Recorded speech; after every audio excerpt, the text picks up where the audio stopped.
நீயா தன்னிச்சையா உன் வீட்டில் இருக்க பணத்தை கொண்டு கொட்ட போறது கிடையாது நீ மக்களுக்காக. ஏன்னா இப்பவே நீ செய்யல, உன் மாநாடுக்க நீ செய்யல, உன் கூட்டத்துக்கு நீ செய்யல. அந்த கேரவன் ஒன்று காமிச்சாங்க, இவர் போய் அதெல்லாம் தங்கினார். அந்த கேரவன் உன்னுடைய கேரவனா, அதை கூட வேற யாராவது வாடகை எடுத்து கொடுத்தாங்களான்னு தெரியல.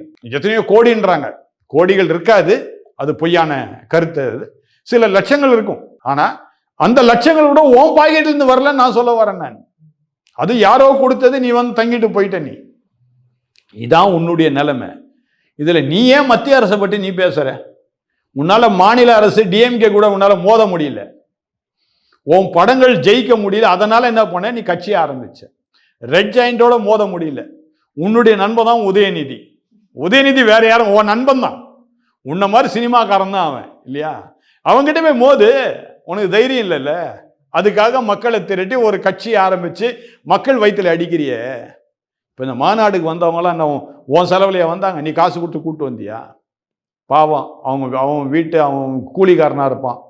அன்னைக்கு வேலையெல்லாம் கட் பண்ணிட்டு, அவன் வேலை அன்னைக்கு நாளுடைய வேலையெல்லாம் போய் செலவு பண்ணி அவன் குடும்பத்துக்கு சோறு போடாமல் பல பல ஆயிரங்களை செலவு பண்ணிட்டு இந்த மாநாடுக்கு வந்து இருக்கிறான்.